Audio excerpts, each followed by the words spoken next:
Welcome to the Falling Off the Floor podcast. I'm your host, Austin Becker, and this is your home for adventure, travel, addiction, recovery, the outdoor and ski industry, and of course, redemption.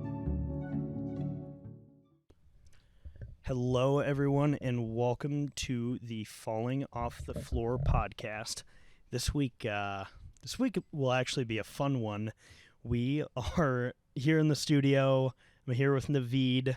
I also have a friend of mine from high school, Dalton Arevalo. Dalton and I have been buddies for a while now. The funny thing is we never even mingled. Yeah. What, 6 years? Yeah. Throughout high school, we didn't even really hang out.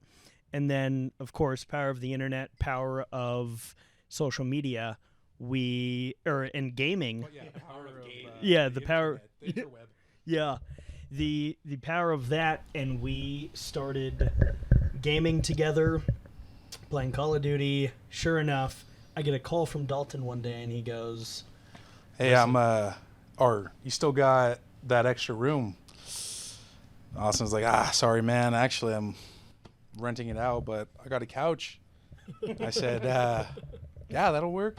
Yeah. Or I think I said, "Oh, okay, no problem. Yeah, I'll let you know." And you're like, "Yeah, if you ever need to stay on the couch, you got it." And I said, "Awesome. I'll be there in about 12 hours." And we finally, I guess you could say, met in person. Yeah.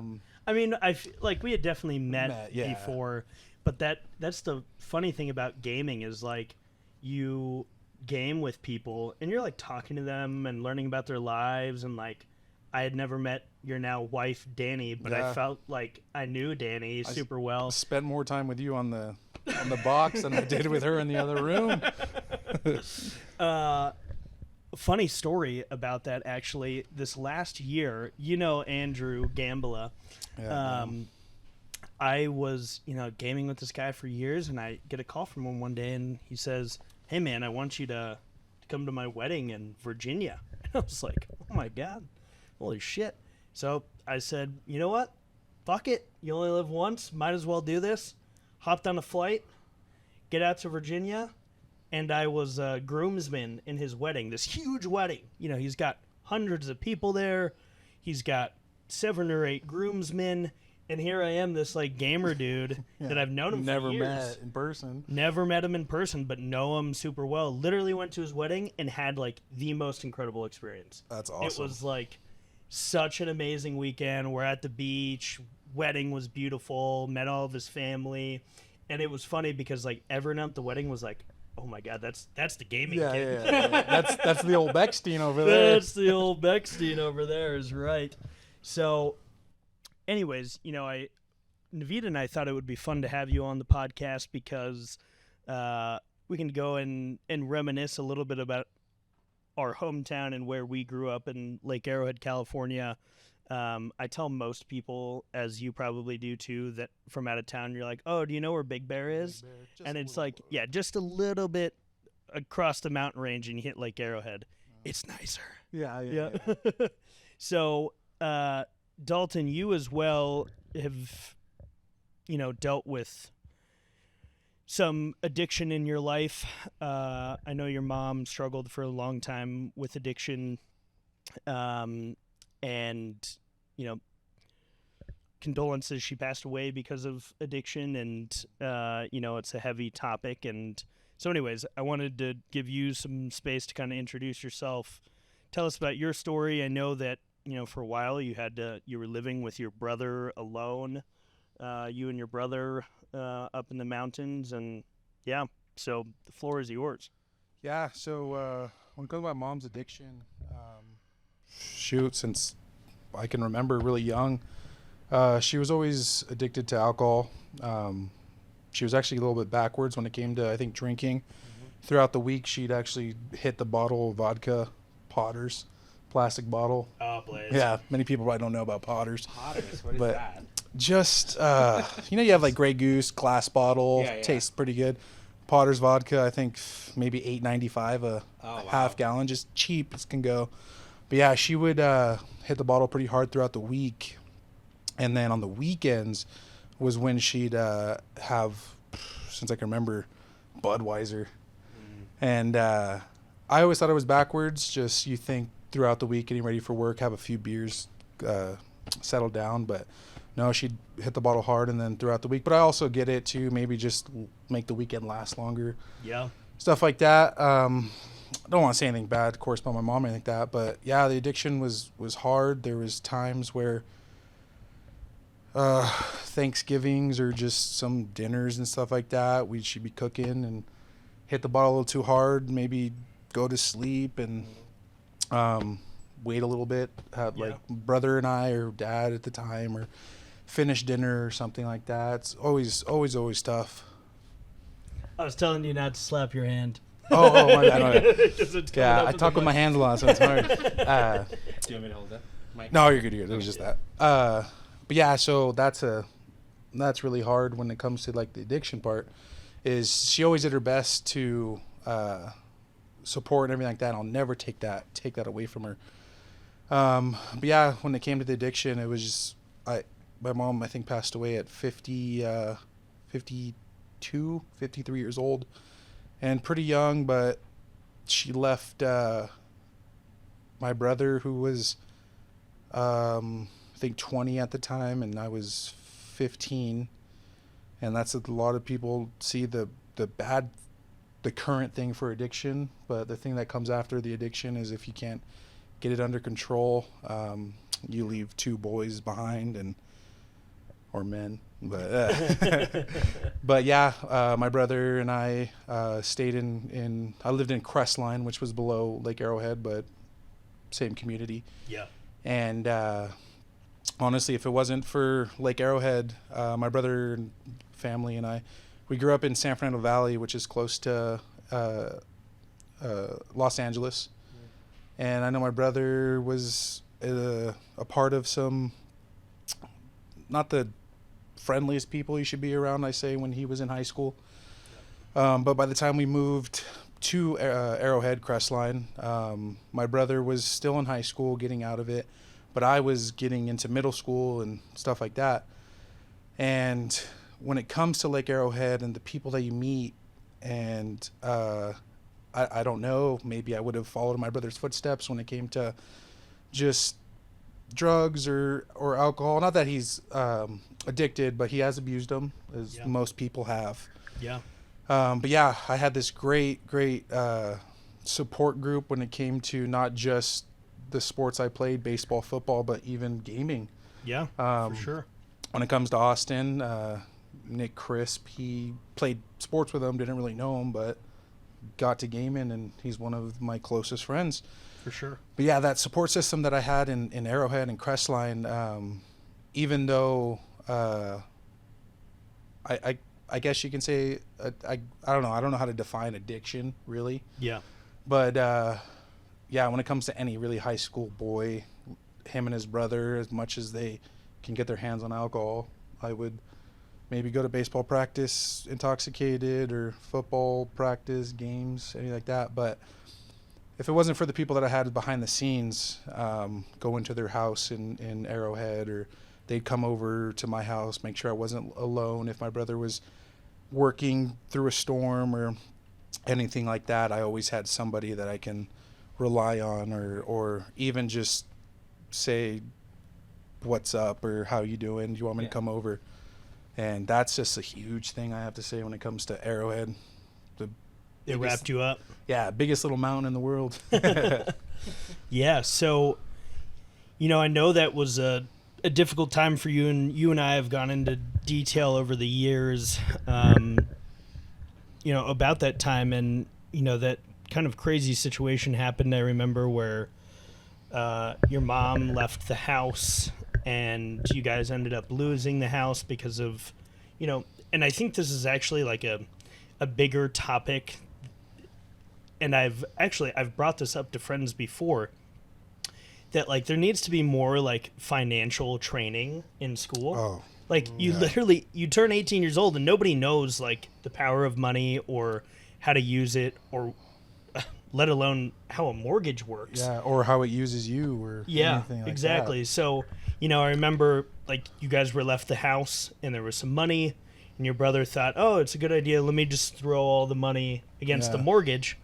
And as we all know how mortgages work now as we're older, Naveed just poured water all over the floor.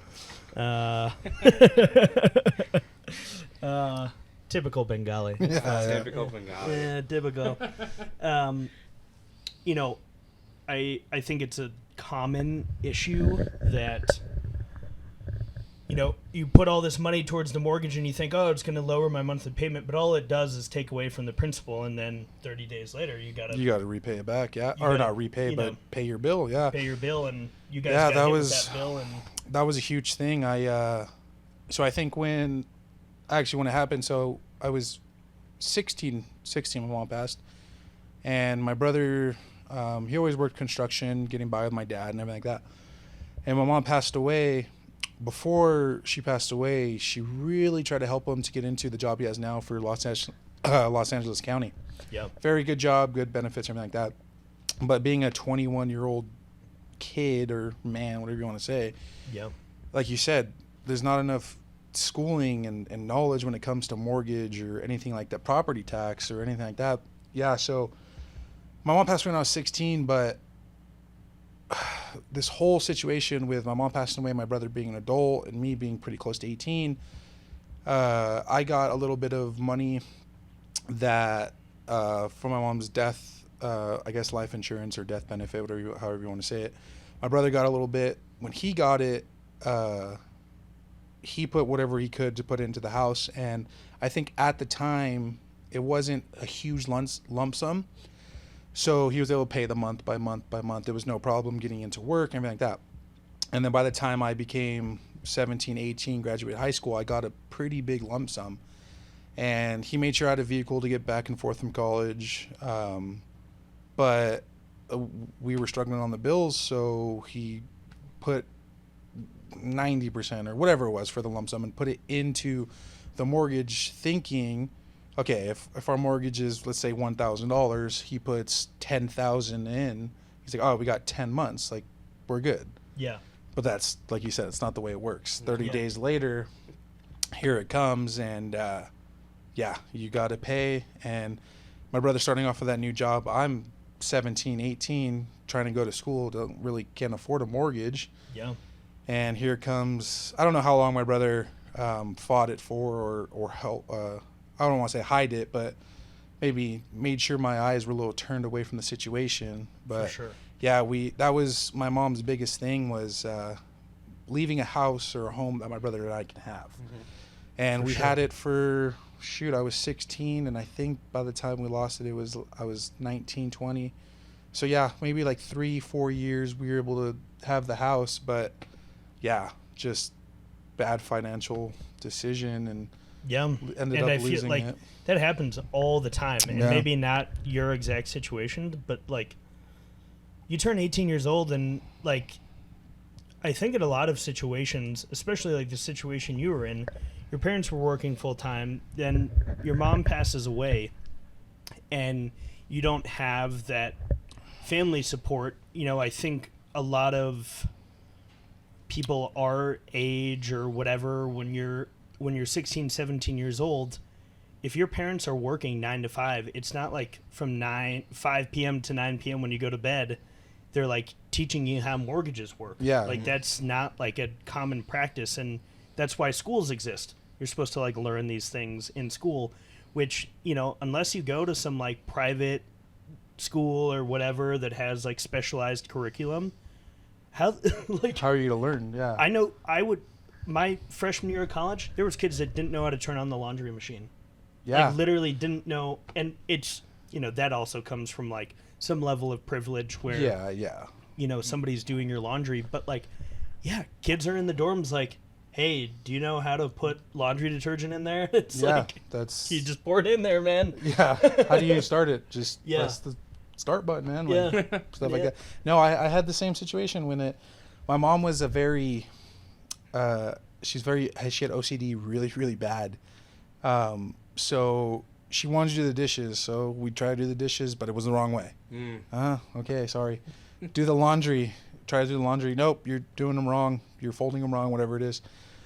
So yeah, when I think just maybe if you like you said, the privilege thing, a lot of people, if you're privileged, maybe you don't observe it, but observing from what my mom did around the house, I was able to do a load of laundry. Yeah. But when it came to, I don't know, maybe doing whites, yeah, I didn't know you had to use the bleach. Like that's something. It's like Specifics. yeah, like, exactly. you know, Yeah. like, what are the dryer sheets? Sorry, I don't do laundry anymore. The wife does it, but still don't know how. But yeah, it's the same thing. Like you said, your parents don't come home from that 5 to 9 and teach you this and teach you that. But yeah, you like struggled with that for a long time, and it was awesome that my brother, being 5 years older than me, that he knew how to work on the cars or flip a quesadilla. But that's what you got to learn, and you got to do that young, is learn how to cook something, you know what I mean? Like, Yeah. cook something, do some laundry, honestly, make your bed. That was one of the biggest things when I was younger, was not making a bed. And my mom would get so mad at me. Make your bed. Make your bed. This always sticks with me too. And hopefully it sticks with you guys, but my wife's really good at it too. She makes the bed every morning, but make your bed, and I'd wake up or I'd come back from school and she'd be like, why didn't you make your bed? And I'm like, I'm going to sleep in it tonight. Yeah. And she goes, well, when you take a shit, you're going to wipe your ass again, so why leave it dirty?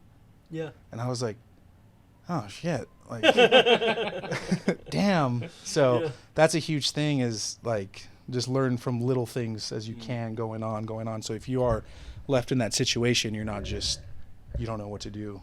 Yeah. So sure. like, what about like, I don't know much about you actually, but like, what about your dad? Like, what's the story over there? So my dad as well, not that I can remember addiction or anything like that, but he grew up in, my dad was born in the 50s. He grew up big time in the 70s and 80s, and drugs. Dad loved to party, him and his brothers. Big motorcycle guy. So 70s, 80s, maybe 90s. He actually had 2 daughters with his first wife. Okay. When he was 16, 17 years old. And he did the best he could to raise them, and they moved to Texas, and 20, I think, from my brother to my oldest or second oldest sister to my brother, I think it's about 18 to 20 year difference. So, and then my dad met my mom and had my brother and I. And could you imagine having a child at 16, 17? You're still a kid yourself. Yeah. So my dad was, at the time when he had the kids, when he had the daughters, my sisters, same, he was a kid and he did his best as he could and everything like that. By the time he had my brother and I, same thing. I don't know if anybody's ever really ready for a kid, but he did the best he could to support the household at the time. And my parents weren't always together. They were co-parenting separate households, and then stuff would happen and maybe we'd live together and everything like that. But my parents were never, they were always cordial. They'd live together, not live together, but they never were like, oh, I don't want to see them. I don't want to see them. So I grew up with 2 parents. It wasn't like I didn't know my dad or didn't know my mom. But they always did the best to really keep me in sports. That was like the keep me in sports, to keep my mind off of whatever kids don't have their mind on. Yeah. But yeah, so my dad, when I was 12 to 13, he passed away from cancer, and his cancer started off from colon or prostate that spread across his body and everything like that. But it was probably the same thing. He told me stories from taking kegs from trucks and drinking and drugs and stuff like that. But so I think by the time he finally settled down, or not settled down, but was ready for kids, my brother and I, it was just so much stuff he did back in the day. He ended up getting cancer and all this stuff. It just, like I said, it spread. And he passed away when we moved to Crestline up to Lake Arrowhead when I was 12 or 13. But before he did, he taught my brother to build a car from the ground up. Nice. My brother can build a house from the ground up, anything like that. And by the time I think I played sports, my dad was in his 40s, 40s to 50s. And taught me how to throw a ball and taught me everything he could and everything like that, keep my mind off of whatever was going through his sickness. He actually had cancer, I think, for 3 years before I even found out about it. And then it was his hair. He lost his hair, and so you can't really hide that. But yeah, so my dad was always just I'll always remember my dad and my mom, just for everything like that. But the thing that always got has always stuck with me, and I tell a lot of people when it comes to really anything, is when it comes to the addiction or losing your parents or anything like that. My dad told my brother and I were younger, is like, no matter how hard your life is, there's somebody out there that has had a harder life. And when it comes to anything else that, like, I truly knew that my parents were going to pass away, that they had the cancer and everything like that. So, like, we kind of got to prepare for it, you know what I mean? And nobody wants to experience it, but we got to prepare for it. But the people that maybe their parent goes home or goes to work and never comes back or something like that, like, could you imagine that? Yeah. Like, that's hard, really hard. So that's what always keeps me going and stuff like that, as my dad always said. How hard you think your life is, somebody out there has had a harder life. And like when it comes to Austin, that you're telling me or like your last episode, the Boston story. Yeah. That's unbelievable. Like, I drink a little here and there, and the stuff that you experience is out of this world, honestly. Yeah. I think that is an important thing for anyone to remember. It's like a silly way to look at it, but I living here in Denver, we have like a huge homeless problem, and you're like kind of faced with that, like on a daily basis, where you think to yourself like, oh man, that guy's like down bad. And the main problem around the homelessness is like the lack of mental health resources and people like genuinely being sick and they're not being resources, and then they don't have the family or the support or anything so they end up on the streets. So I feel like that's like a constant reminder in my life that I'm like, yeah, I got it pretty good. Like, I can, I had very shitty points in my life. Boston's a good example. I've had a lot of really shitty experiences in my life. But I think I made it out pretty okay. So that's the way that I like to look at a lot of things in life. So I love that kind of lesson. Naveed, you grew up in a third world country, and a conservative one too. So yeah, like that's like what I was just thinking about it. Like I grew up in a society that like I never experienced like people drinking, never experienced people like doing kind of any kind of thing. Well, thank you. Never experienced anything like that. And like I remember like growing up one time I overheard through a friend that one of the other friend smoked weed once, and he was like just criminalized in the eyes of society. They're like excommunicated. That's how hard. Excommunicado. Yeah, excommunicado. Yeah, a little John Wick there. Yeah. Wait, a person you knew personally? No, or like a friend of a friend, and like they're they're the worst person in society because they smoked weed once. Yeah. That was the society that I grew up in. But I mean, it has changed a lot. It definitely. Like people definitely see like addiction and like drug use and things like that as like, okay, they might have like some kind of issues going with them, but it's still not as like here, like over the years we're like like removing the stigma like behind the whole thing. Yeah, it's just a normal, like we talked about before. Yeah, it's becoming more normalized to talk about it. Yeah. Whereas I think in the past it wasn't talked about at all, which we're moving the stick in the right direction.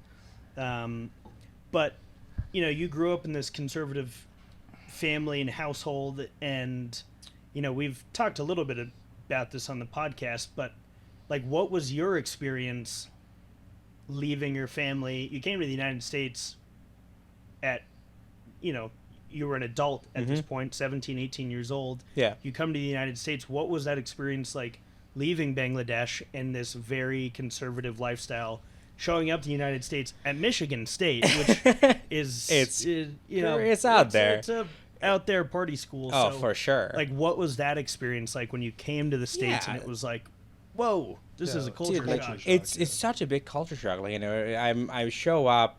I tell people, like, my idea of American life was like watching American Pie movie. Oh, good. I was like, wow, this is what America's gonna be. Like, Yeah. that's in my head. But coming out to, like, I moved into like a high school that is like 99.9% of the like kids were just like white. Yeah. And like I was the only like literally brown kid in the whole entire school, and probably the only foreigner in the whole entire school. Yeah, for So sure. I had an ESL class, like English second language class. I was like the one from the high school. There are two other kids from middle school. They were just like three of us would do like 1 hour class together every week, and I was like, Wow. holy shit! Like I'm in a different place. So you Yeah. so you didn't know English before you No, came, or I mean, everybody knows like some English, right? Yeah. You're going up because it's like such a, videos or whatever. yeah. I mean, nowadays more so than ever. But like, yeah, when I first moved here, I didn't barely knew any English. But I like, like it definitely put me in a position like I had to either choose to kind of like, just like, okay, I'm gonna try to find my countrymen and kind of like, just Your go clique. in the bubble, which we see it happen a lot, especially in college towns and yeah. stuff like Yeah. that, or like, yeah. here in society.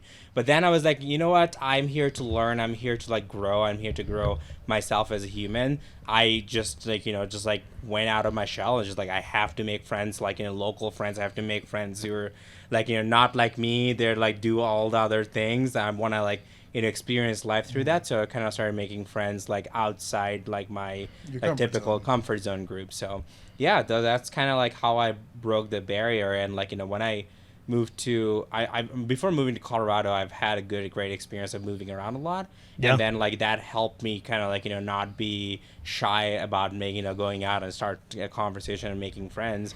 And yeah, just like Colorado has been pretty great because it's such a like it's a place for such like open-mindedness of like, different ideas and like, different variety of people. So that's kind of where our sweet spot is. Just like, we have so many different types of friends. For Like, sure. so many different type of friends, but like it's like they're not all the same. They have like so many different kind of like, like experiences in life. There's the values of life, like, like depends on like your religion, your background, your ethnicity, like everything. But we like all coming together with the same great idea, which is the great thing about like, living in the US, especially living in Colorado, I would say.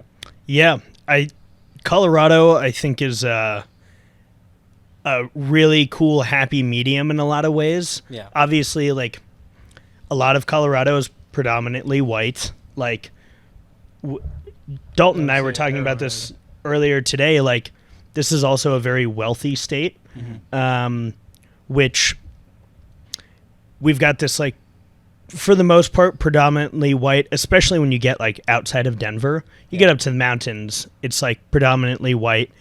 But everyone's pretty forward thinking here, which I think is like important.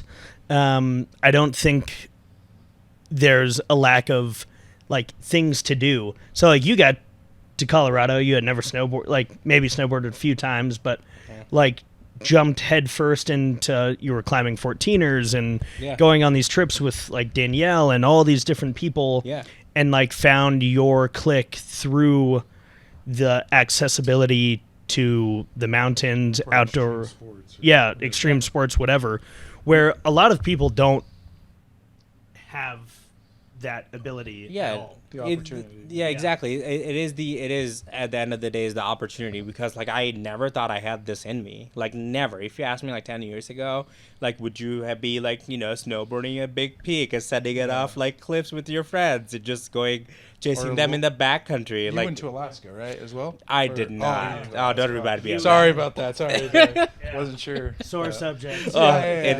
It was- Well, Aspen. You've been to Aspen snowboarding? Yes. Oh, yeah. But that's There a it is. crazy thing. Yeah. I just honestly, growing up in Lake Arrowhead and not skiing is pretty. You shunned me for it a little bit. But it's crazy, like you said, you come in from a foreign country and everything like that, and you ski where the X Games are. And Well, you just moved to that area, actually. That's Yeah, to so the Glen- reason Dalton's on the podcast today is Dalton. Like I mentioned, he was living with me for a little bit. He was here at the condo. We had a grand old time. It was awesome. sports betting, watching Sunday football I gotta every check week. that little parlay I got going on. Yeah, exactly. Got to check the parlay. Well, the Rockies won their season opener. Yeah, coming today. back bottom of the ninth. Yeah, bottom of the ninth, come back, baby. I took this guy down to McGregor Square today. We're running around, around the stadium there. Had a fun time. But the reason he's here is, you took a work contract in Glenwood apprenticeship, Springs. Glenwood Springs, and when they told me I was coming back to Colorado, I was honestly very excited. One, for the food, like you said, the diverse food here, and there's just so much to do and everything like that. And then the sports betting, just a little addiction when it comes to that too. But I talked to the park manager and everything like that, and coming from, they said you're about an hour from Aspen, and I wish I snowboarded or skied, because they said the park's still open for probably a month more, unless you get a snowfall and things like that. But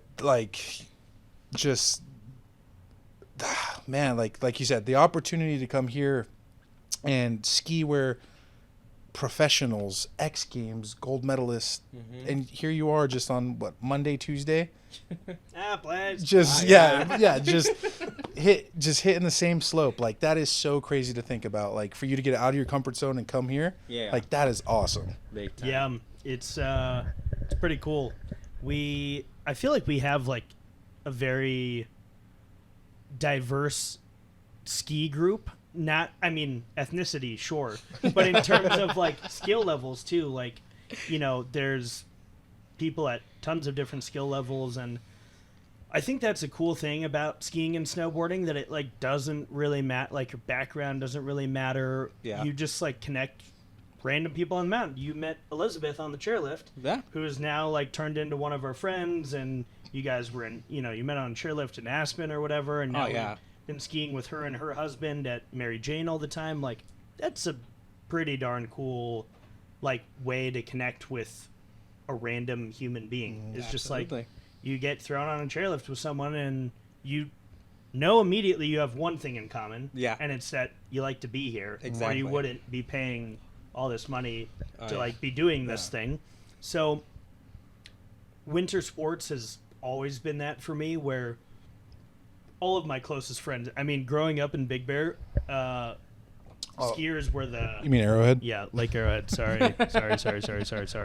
But growing up skiing in Big Bear, which, a little 30-minute drive away, easy, whatever, skiers were the minority. That is a very snowboard-heavy community, and I've talked about this on the podcast before, that like our little ski group, there was maybe 10 of us, are all still pretty close to this day. Like, I just saw some of those guys in Utah. A few of them live in Utah now.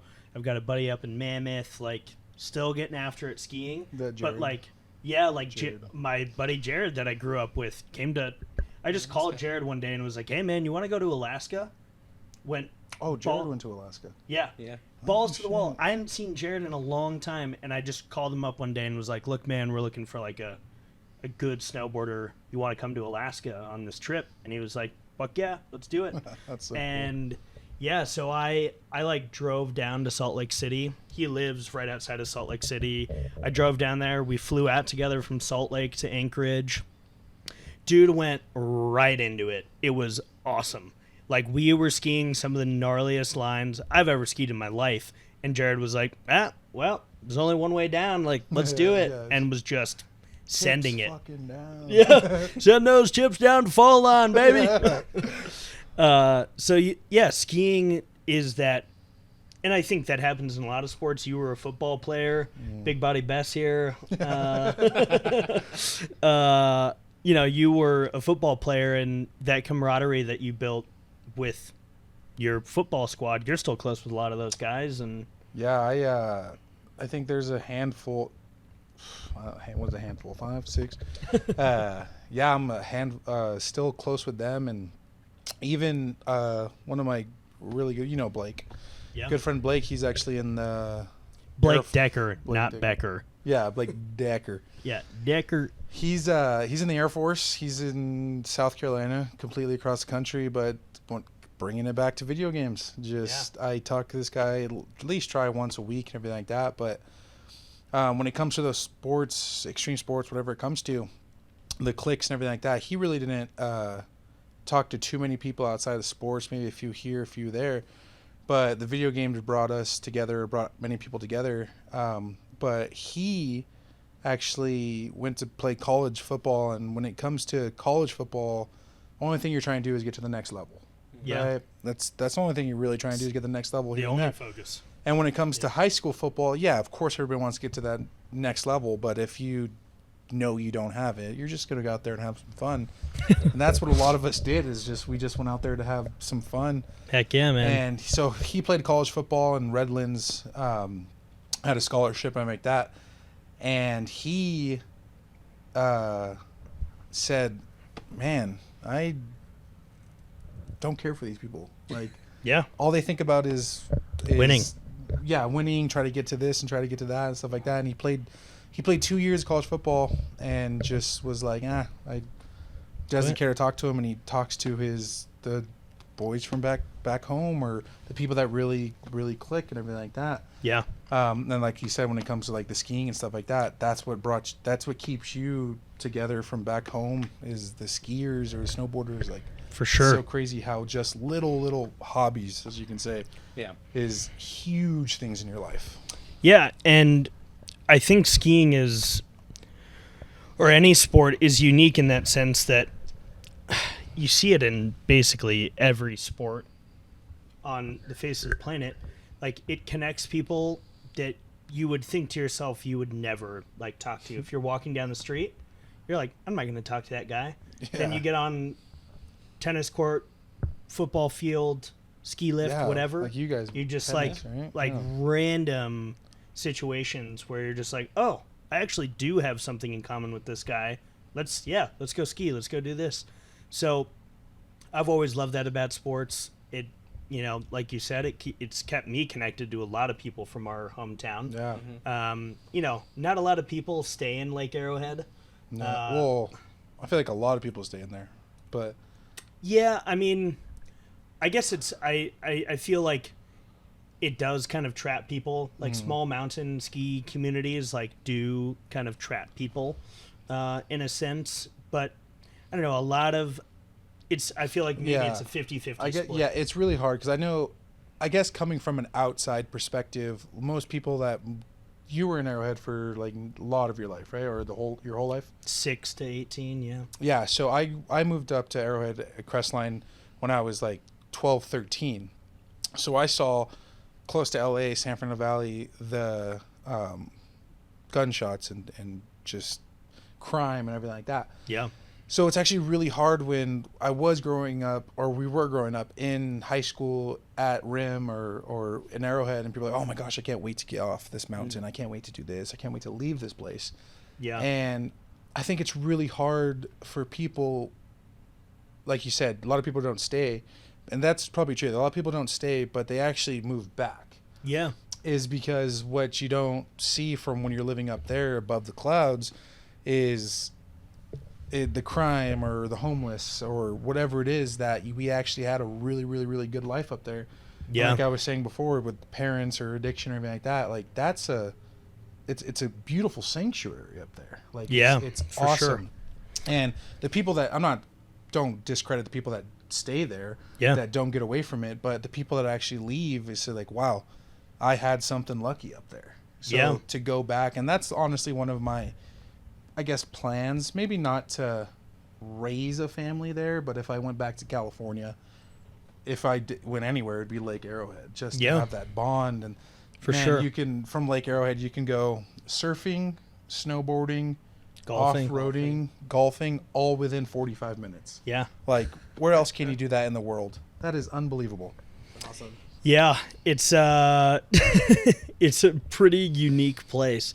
You can wake up in the morning, go surf a couple swells down in Huntington, drive over to Palm Springs, catch a quick 9, and then a little that's a California sound. Dalton grew up in a very Latino community or household. I grew up in a Spanish household, but the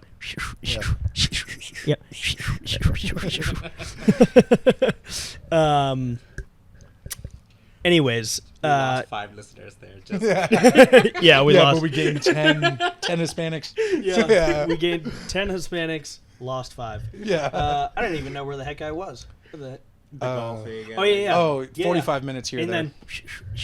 then Yeah. from Palm Springs, drive up to Big Bear, catch the afternoon and the night session. We call it the triple threat. You get a little surfing, a little golf, a little skiing.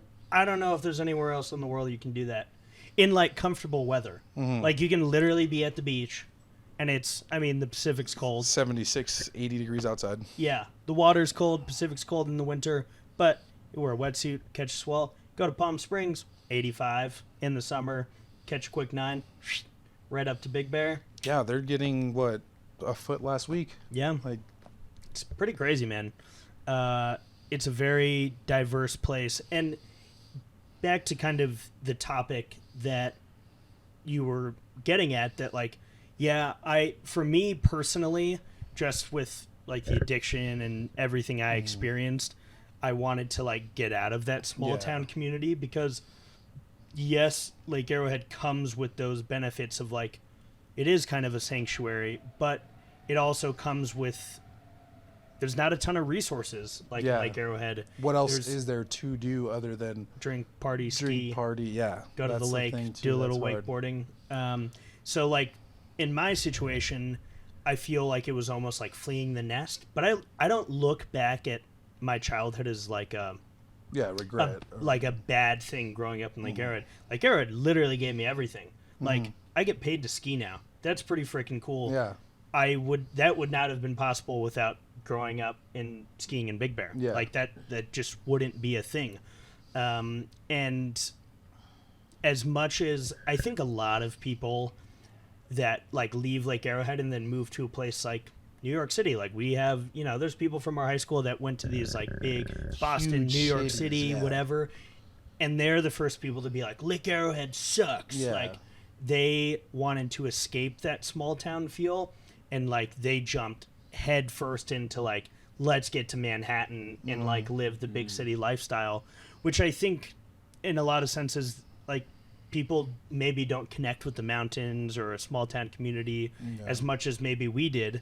Like I almost feel like moving up to the mountains probably saved you in a lot of ways. It really did. Like I don't know if I mentioned it earlier, but I mentioned it before, is moving to the mountains and having that core group. Like, so my brother, right? He grew up elementary, middle, high school in closer to Los Angeles and San Fernando. I don't think he talks to a single person. No. A single person from huge cities. And like I said, Blake went to Redlands, doesn't talk to a single person from a huge city. Yeah. And here we are in Lake Arrowhead or Crestline or wherever like that. When it comes to saving my life or saving just the happy part of me, whatever it is, it really did save me. Lake Arrowhead or Crestline, whatever it is, saved my life, because if I didn't have somebody to come over to my house, even if I didn't want them to, maybe to just stop by and say, hey, let's play some video games or let's catch a movie. Yeah. I don't know where I'd be. And even my brother, I haven't really talked to him too much about it. My brother and I are very, very, very close. But haven't really talked to him when it came to his drug use. And when I was a kid, he said, if I ever catch you smoking weed, I will beat your ass. And for so long, I was so scared. My brother's, I'm a pretty big guy. And when I was 15, he was me, but I was smaller. And I was always so worried.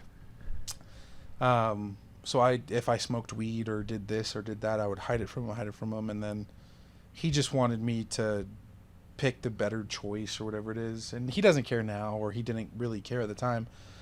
But honestly, at the time my brother moved up to the mountains, well, he was 16, 17. And could you imagine if he turned 18 and just had the whole entire LA to roam? Oh, Like, I think Lake Arrowhead or Crestline saved his life too. Like, yeah. A lot of people don't see that from the inside because they stay in Arrowhead or Crestline or These small communities. these small communities. Yeah. Yeah.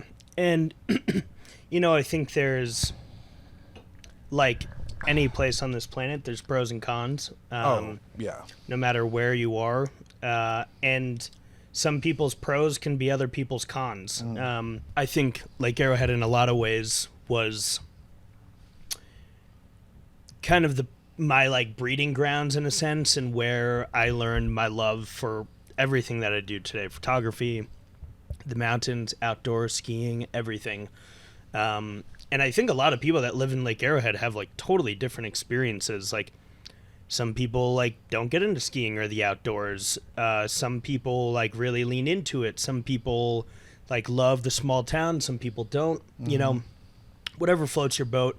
I'll never knock somebody for making the decision to like stay in a small town. If that makes you happy and whatever, then I have a buddy, or we have a buddy. I don't want to say his name, but great dude. Very good sports player. Plays video games, golfs. I think he snowboards. He went out to Idaho Bogus Basin, visit snowboard. He does everything, but he wants to stay home. He wants to stay at Lake Arrowhead, and he hits the bar, I think Thursday, Friday, Saturday night, and that's just his comfort zone. Like, that's the thing that's just unbelievable, is like, this guy can do anything, go anywhere, but he's just comfortable at home, and that's honestly like good for him. whatever floats your boat. I've been in Colorado, Utah, and Idaho and California for work, and my wife and I are trying to figure out like where to settle down or this or that, and this man is just, I know where I'm gonna be. Like, Yeah. that's awesome. That's so cool for a little town that has his back. You know what I mean? Yeah. Yeah. I get it. So there was a topic I kind of wanted to roll back to that I think is like an important one, especially within sports. You were like mentioning how Blake went and played college sports, and you get into this like hyper competitive nature where you could be playing a team sport and you never talk to your teammates, or it's like not an inclusive environment, especially when you get to the college level. Like you said, everyone's trying to get to that next level. And it doesn't matter if you stomp on everything in the way of that. Like your morals or whatever. You'll do anything to get to that next level. And that's been like a huge topic in my mind recently. I was at dinner last night chatting and thinking to myself, or a couple nights ago, and somebody was like, man, it looks like you have a lot of fun skiing. And I was like, I actually do. And for a really long time, I wouldn't say a really long time, but for several years, like, skiing was not fun. It was just, it was like, it felt almost like a job where people are like telling you what to do. You need to show up at practice at this time. You need to be in the gym at this time. You need to be in that same aspect where skiing is a singular sport, and how you do personally is truly what matters. But when you're competing at the college level or the high school level, or even as a kid, you're on a team of some capacity. You don't, and that there was always this competitive nature that I just I hated. And especially when you're at the high school or below high school level in skiing, like, the parents get so into it, and even parents are competitive, and it's like, what? Yeah, more competitive than we're child. like 13-year-old kids skiing. Like, get a grip. Yeah. Like, you have nothing better to do than argue with another parent about your two kids like competing in skiing. And man, over the last 2 years, I have like refound my love for skiing. Nobody tells me what to do. Somebody randomly one day was like, you should start putting this stuff on social media again. And I was like, all right, did that, and shit just like blew up. Randomly? That was me. Yeah. I remember when I was here a year ago, I said, not this skiing. I talked about the addiction, but that should be it. People were like, book. And I said, no. Podcast. Yeah, and that's here we true. are. Actually, you two were actually pretty influential in my path. Yeah, Naveed handed me an Insta 360. And Trying to discredit us. I had,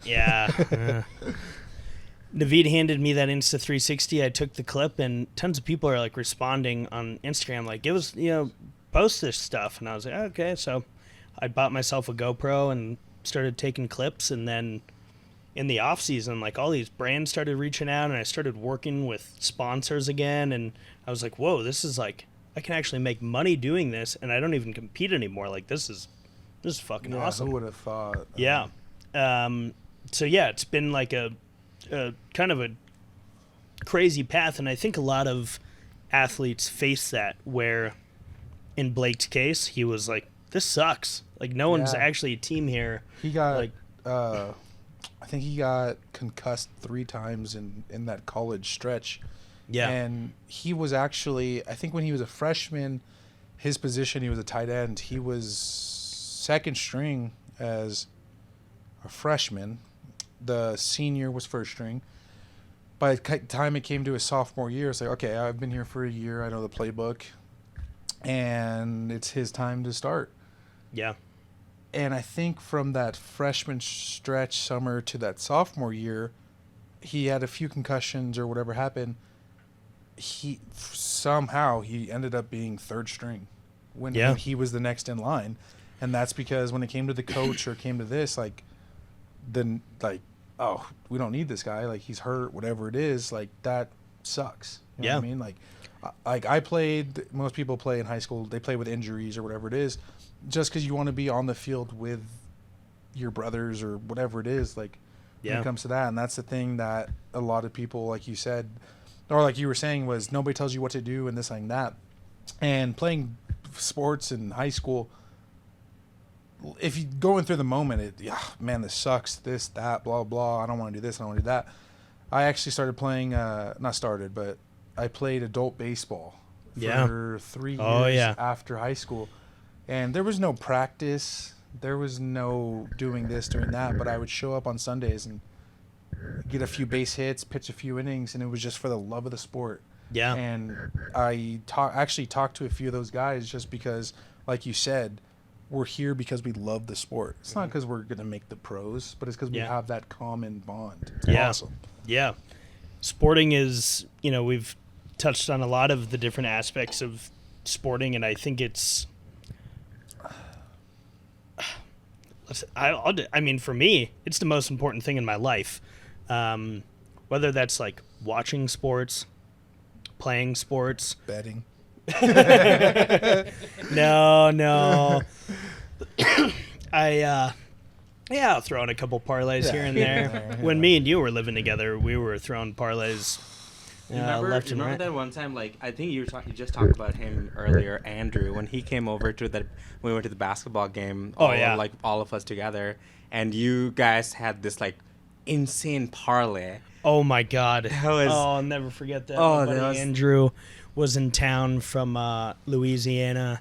That's Andrew's the gamer guy that I went to his wedding. Oh, Gam. Okay. Yeah. Sorry, I know him by Gam. Yeah, Gambler. Yeah.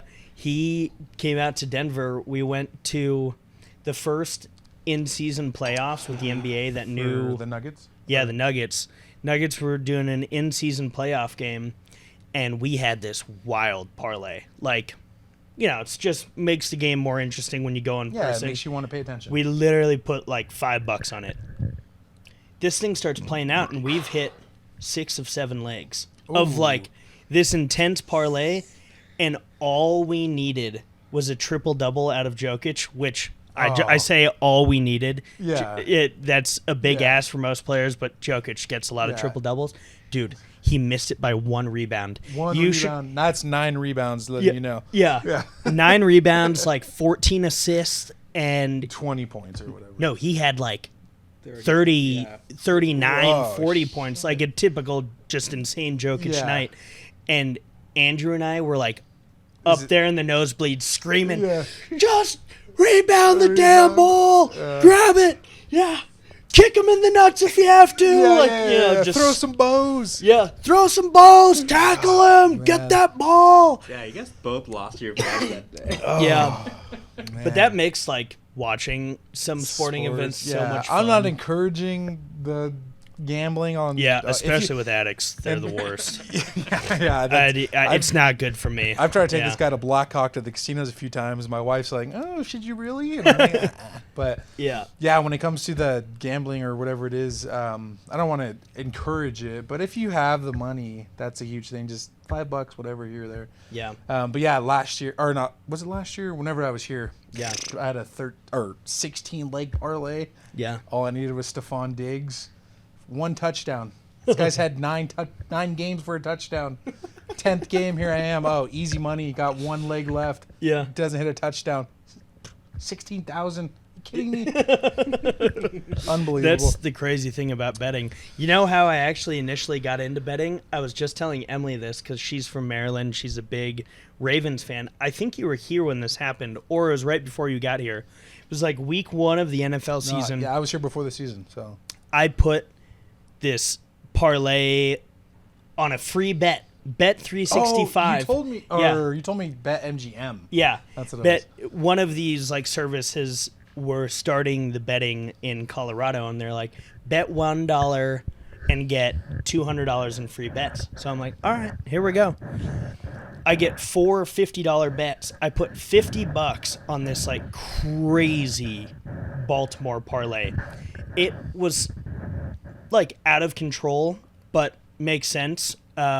It had, oh my God, why am I blanking on the quarterback's name from Baltimore? Lamar Jackson. I was going to say Jackson. I had Lamar Jackson for 100+ rushing yards, 2 rushing touchdowns, 250+ passing yards, like this, like Crazy, yeah. Crazy. And then there was like more steps to this parlay. But I put the $50 bet. It hits for like $2,900, and I'm like, this is my first experience in sports betting. One of the first bets I put in with a free bet, and I just got $2,900, and I'm like, up, lads. Yeah, Yeah. that was the experience when I came here. Was I think you pull up your laptop, you were streaming the game, and you were placing some bets. And coming from California, you can't bet. Yeah. You can't have fun. But you told me, I think it was at that time FanDuel or whatever it was. They'll match your bet or free bet, whatever it is. I think I threw like 10. First bet, 6-7 leg parlay. I hit it for like $800. Wow. Yeah. I said, "Wow, this is easy. I've been watching sports for 25 years. Yeah. This is easy." This is awesome. I went through 18 weeks of the NFL season, and I didn't yeah. hit a single one. Single one after that. The wife called me up back home from Cali. She goes, "Hey, where's your money at?" I said, "The NFL's got us, babe. They got us." FanDuel sitting pretty tonight, honey. Yeah. Listen, no more raw milk. Yeah, no more raw milk. you're Gotta go gonna have to- 2% from the store. Yeah, you're getting 2% from the store. Listen, honey, I'm working hard up on those polls. I'm gonna have to. I'm gonna dig another one tomorrow. Yeah, don't worry. Yeah, don't wait up. Yeah, don't wait up. But yeah, I mean, sports betting is, especially for addicts, dude. Like I quickly saw it. Like, whoa, that rush was like similar to drug addiction for me, and I was like, okay, I'm done sports betting. That was fun. It was a good little run, but the second you moved out, I was like, yeah, not really doing it. And then I get a call from you, and you're like, hey man, listen, back in California, I'm down bad. I can't put it. I need you to be my bookie. And I'm like, oh my God, this guy's Venmoing me money. I'm trying to be his bookie from Colorado. I don't even know what the hell's going on. Yeah. He hasn't turned the TV on in 6 months, and here I am, 3,000 on Sean O'Malley for a knockout. I'm like, $3,000. Yeah. Jesus. Yeah, those polls aren't digging themselves. Yeah, So- that's it's now that you're saying it out loud when it comes to the addiction. Jeez, maybe I am addicted. But no, like you said, when it comes to actually, you said when I was here, it wasn't a healthy thing, or not healthy, but you were doing this, doing that, and then when I was gone, you never even thought about sports betting and stuff like that. And I feel like that's a huge problem. I think I maybe turned an eye for it for a long time, is when it came to the alcohol or this or that. I would actually be like, oh no, I'm fine. And then when I look back at it now, it's like the other night I was just drinking just cause. Yeah. I was like, oh shoot, like that's not like by my I'm a very social drinker. Yeah. Social sure. drinker and stuff like that, but when it comes to that time at home by myself, that's when I got to think about it, like, oh, maybe I shouldn't do this, and I have a few people When here you're and playing there. COD with me. Yeah, and I'm like, oh man, maybe I shouldn't do this, but Yeah. nah, that's crazy. It's crazy to think about the stages of addiction, I guess I gotta say. Yeah, and I mean, addiction as we know it now is like a very genetic thing. You definitely have addiction in your family, like it was, mom, dad came from both sides. So, I think it's good that you're aware of that. Yeah, that was my mom's first high school party. Another mom told my mom I was at a party, and my mom picked me up the next day, and she actually said, like, she asked me, what'd you do last night? I said, I watched a few movies, played a little bit of video games, cooked a bag of popcorn. She said, are you sure? I said, The classic high school Yeah. lie to the parents. she's like, are you sure? And I said, maybe had some Sour Patch Kids. I don't know. It got crazy. Yeah. Crazy. God wild. And she goes, well, I got a call at 2 a.m. Lisa said you were butt chugging. No. You were drinking this and that and just at a party. And I said, oh, yeah, I was at a party. Like, we had drinks. She goes, all right. She goes, I don't mind. Like, you're in high school. This is going to happen. But letting you know, addiction runs in your family. And Yeah. you got to just Be aware of You it. got to be aware. Yeah, be Yeah. aware. And coming from that, like I said, when it comes to the gambling or the drinking or anything like that, I'm very good about, I got to slow down. I got to stop. I got to do anything like that. Yeah. But if I can tell anybody, just think about it in the back of the mind or whatever it is. Yeah. And I think for so many people, like, maybe you didn't even know addiction runs in your family. Yeah. And it's like, addiction doesn't have to be a genetic thing. No. It is a genetic disease, and they have seen that through years of medical, research and science. But at the end of the day, I tell people this all the time, and I know this like sounds crazy. Never try Coke because you'll like it, or never smoke crack because you'll like You it. told Yeah. told me that. Yeah. I think it is crack. He said, "Don't do it because you'll like it."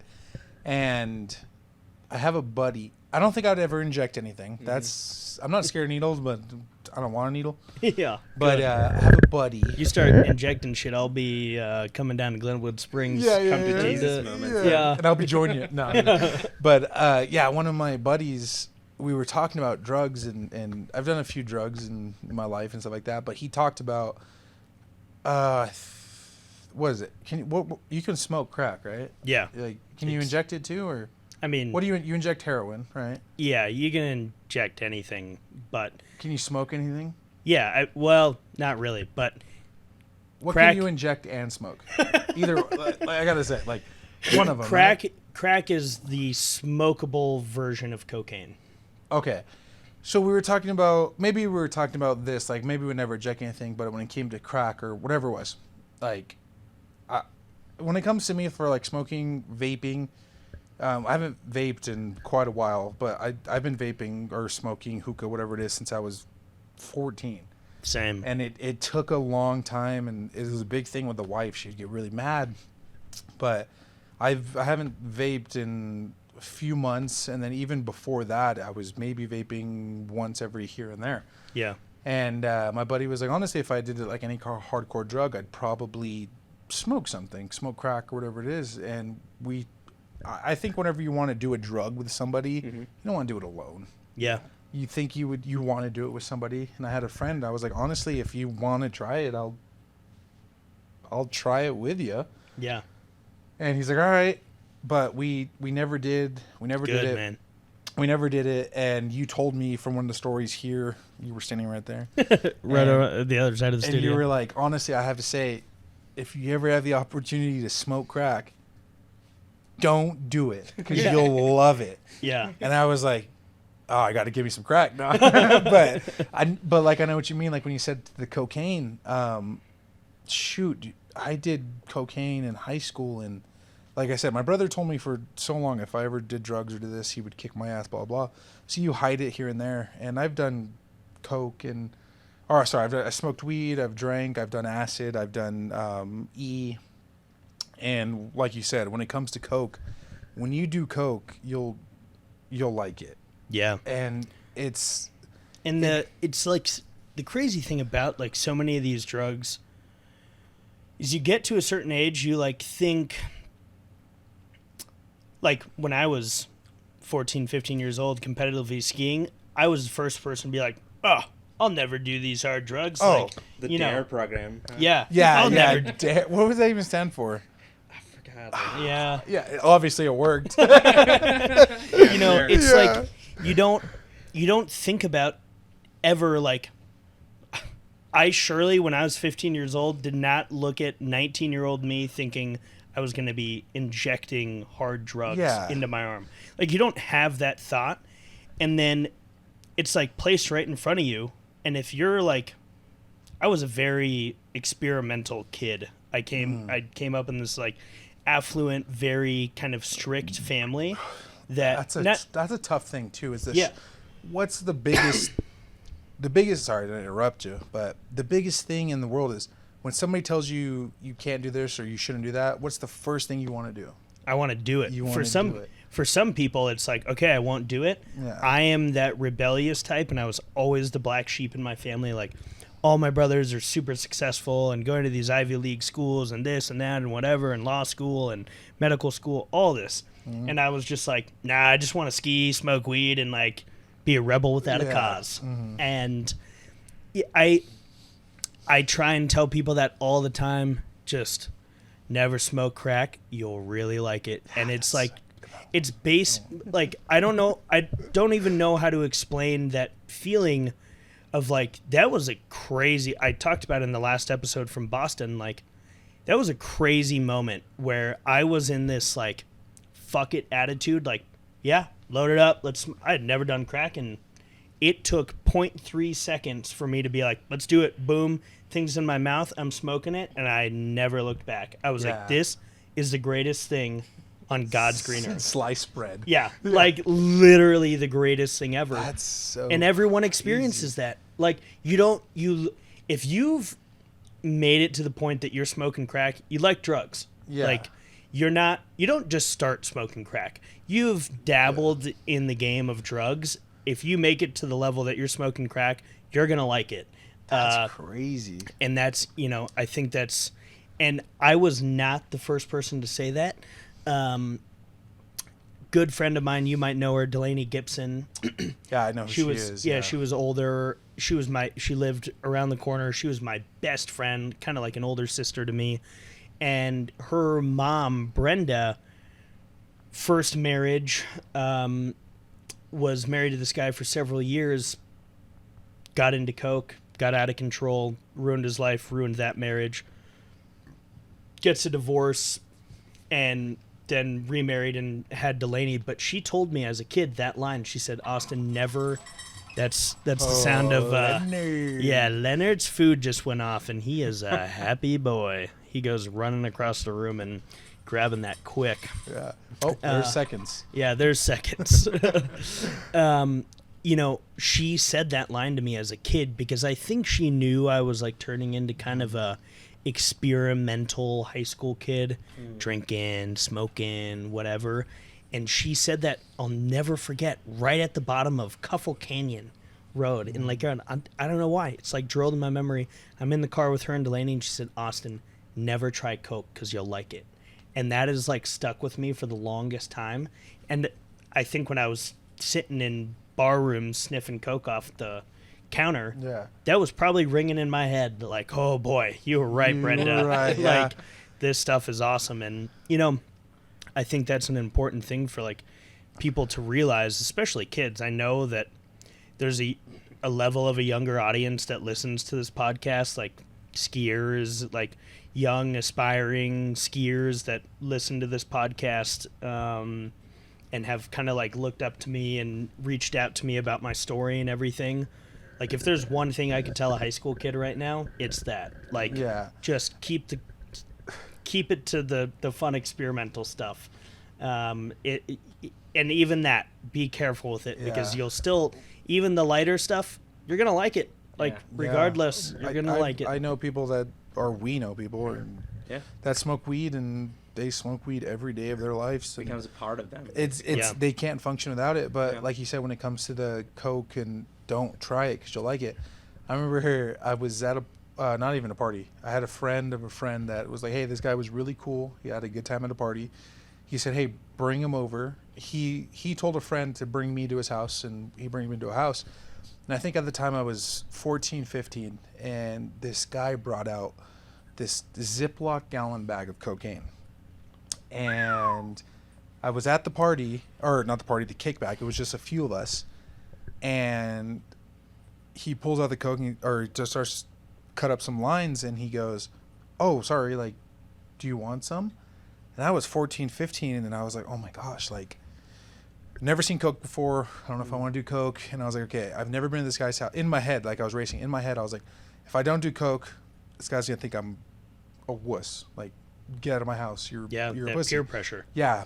And then on the other hand, I was like, fuck it, right? Fuck it, whatever. And then You're I a have cool kid now. that was the thing. He was a senior when I was a freshman, whatever. That was a huge thing. And then I had a buddy that was in between our ages, and he was like, you don't have to take it. And I said, no, thank you. Yeah. And he was like, all right, no problem. So courtesy, he took the coke and he went downstairs to do whatever he did. Finally, I was a year later, whatever, 16, we're at a party. And somebody brought out coke, and I said, you know what? Fuck it, I'm 16 now. I did coke, and like you said, I fucking liked it. And Yeah. And that's the thing that's crazy is the thing that's crazy is it's an instant drug, and it activates so quick, but it's also gone super quick. Yeah. And the thing like you said, don't try it, because I don't think it's worth it. No. It's not worth it. First of all, is whatever happens when it comes to drug addiction and everything like that. But when it comes to a person that's never tried it or anything like that, it's not worth it. First of all, it's super expensive. Yeah. And if you want to rush like that, I don't drink coffee. If I drink coffee or an energy drink, I get a rush. Yeah. Or just go jump off a cliff skiing. That Yeah. and also Yeah. And let me that's tell you. that's all it lasts. That's Yeah. all it lasts. Like, Yeah. it's not this crazy thing in movies where they're doing it forever or whatever like that. Yeah. Dude, it's a 5 to 10 minute thing. Like you said, jump off a cliff or jump off a rock into water. You get that little. Yeah. That's all it is. Yeah. Yeah. That's literally all most drugs are. Can I go pee? Yeah. Yeah. You can go, and actually we can, Wrap we're at an hour and 15 now. We can We're- wrap it up. I'm gonna ask you guys one last question, and then we can wrap it up. Like, growing up in the same, city, you guys have you been to every same party, you think, ever? Oh, yeah. we- But you guys never met, but never mingled. Yeah. Yeah. Yeah. You told me about a party in, I think it was like Winter Cove or something. Yeah. I think it was Winter Cove, some crazy party that I had a really, really good friend, Rick, that you actually knew. Yeah, I knew Rick. Rick, Yeah. very good friends, or not, I think you guys were good friends. But you guys were friends, and me and Rick were best friends, and we go to this party or we go to practice or whatever it is. And hearing stories now, he was like, yeah, I was taking a shot with Rick, or I was doing this with Rick. And I was like, man, I took Rick to that party. Oh, nice. Like, how did I not see you? Yeah. And this was Small world. multiple parties. Like, Yeah. unbelievable. Yeah. We definitely, I knew you existed. We had a ton of mutual friends, and yeah, it was just weird that we never really intermingled in high school. But then, yeah, afterwards, good old Call of Duty, man, dropping in on Warzone. Yeah, Verdansk. Warzone 1.0. Yeah. That's Heck the yeah. old one. Yeah. Yeah. So, Yeah. anyways, Dalton, thanks for coming on the Falling Off the Floor podcast. Dude, I really enjoyed this. This was Yeah, awesome. yeah. Most of the time, it's like you said, asking questions when it comes to my mom or sports or whatever it is. I always talk to 2-3 people at a time, but hopefully this reaches more people that are in the same situation. That's Of course. For sure, man. Yeah. And that's a super important thing is that I think the topic about your mom, the topic about any of those difficult subjects, you are not alone. Yeah. That's for sure. Yeah. And it's not a thing that's talked about or understood by a lot of people. So taking that, And now pushing it to our audience, I think, is an important thing. And, I know people will reach out after this episode, and I'll connect them with you on social. And Yeah, that's what I was going to say, too, is actually I had a really, really part of the sports is a family friend that he helped a lot of people, help myself and helped a lot of people, and he grew up struggling and stuff like that. But he always told me when I was younger was, honestly, man, you should be a teacher or you should be a counselor, whatever it is.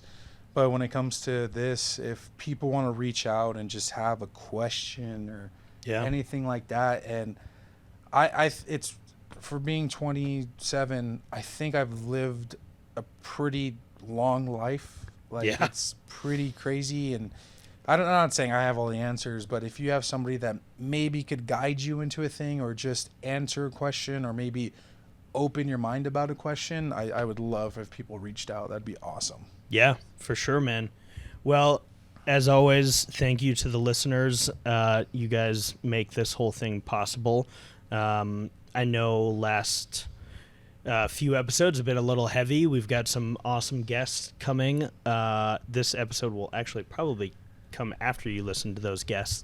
Yeah. But thank you again, Dalton. Thank you, Naveed. And thanks to the listeners. We are out.